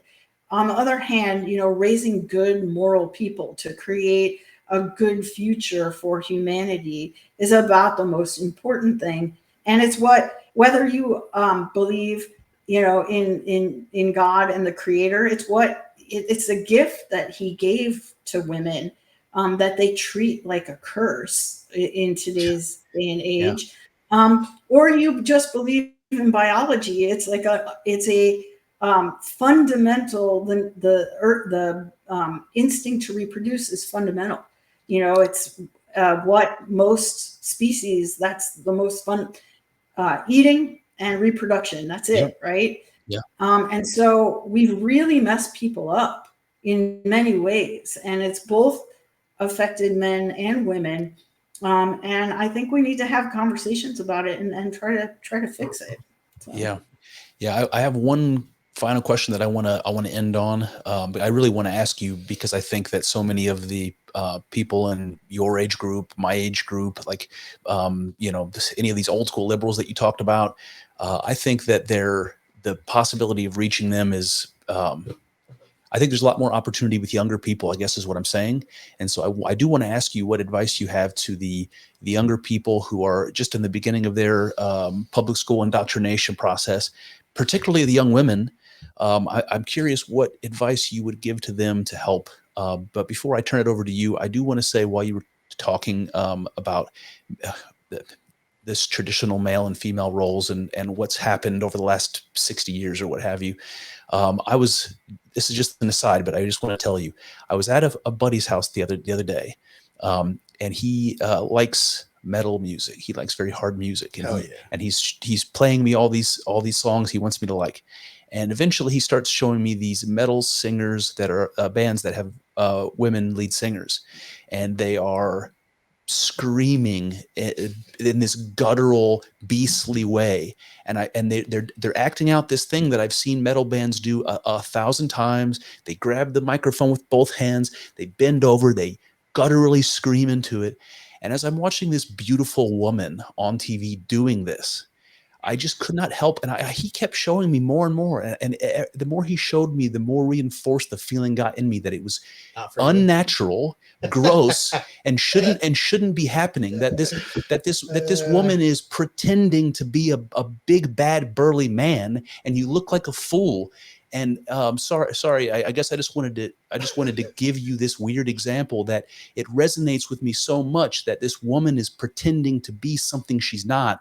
And she's choosing a very specifically testosterone-driven emotion that she has no idea how to express. She's pantomiming this, and it just rubbed me the wrong way. I could not go with. I'm like, Brian, this is I can't do it, man. I can't listen to this. And I think that it's not about women. It should not be about women being more like men because men have the power or something. It should be about human beings recognizing the value that women bring. And I cannot tell you, like, if I sat down and was telling you about the influences in my life from my family, all of the most important ones are women. My mother, my grandmother, my great-grandmother, the matriarchs that taught me, to mind my P's and Q's. And they taught me the family histories, and they taught me, all of the things that are memorable and meaningful and lasting. Almost all of them came from women. And the fact that women don't realize this, the fact that we teach young women that all of those things mean nothing because they need to carry a briefcase and make more money than their husband, like, it's absolutely, forgive my French, fucking ridiculous. What we need to do instead is to remember that what women bring to the table is absolutely valuable, and teaching our young women that it's not is such a disaster. Sorry, Lisa, that was a bit of a rant there, but attached to that, that's okay. What advice do you give these young women? Well, as you were talking, Chris, it reminded me that sometimes what I say to people is that there is actually a great deal of misogyny underlying feminism. It is about discounting those things that are inherently female and feminine energy to be replaced by males. I think the first thing I would say to young people in general, but especially women, is trust your gut, trust your instincts. Don't let go of them. Don't let anyone tell you what you feel in here is wrong. Because I don't think that any young woman wants to be a man inherently. It's social contagion in many ways. It's about what you are told is the right thing. Be open to religion, be open to faith. I think there's a strong push against that. And I think it does a lot of damage. And I think that,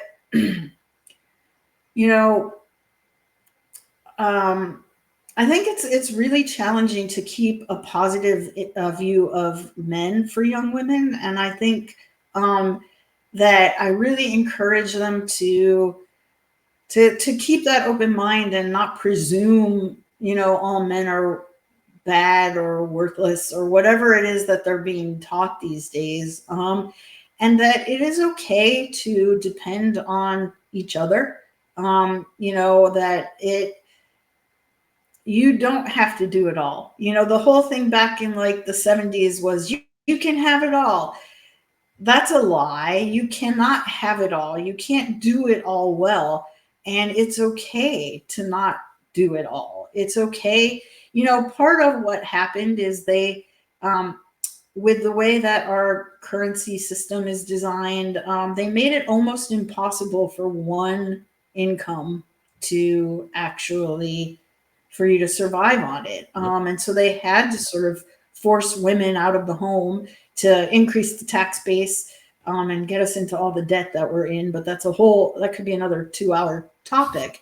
But what I was really pushed into was just rejecting all tradition. Keep an open mind about why traditional things were the way they were, not just that it was the patriarchy and it was to keep women down, but it was, how do you create a well-functioning household by maximizing the abilities and talents that people in that house have. We talked about this before, Chris, too. I've become I love cooking. I bake sourdough bread. I have a homemade home fermented kombucha sitting on my desk here that I've been drinking. And, those are all really amazing things. And I couldn't do all those things and work full time.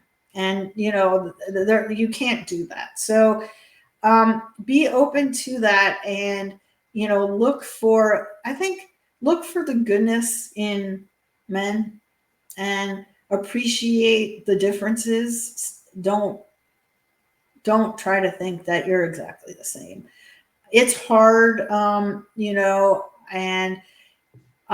if you come from a home that is religious and you has a relationship with the Creator, or you do have a traditional family, don't throw it out because someone tells you. Look really with an open heart and an open mind at could that be the way that you're happy?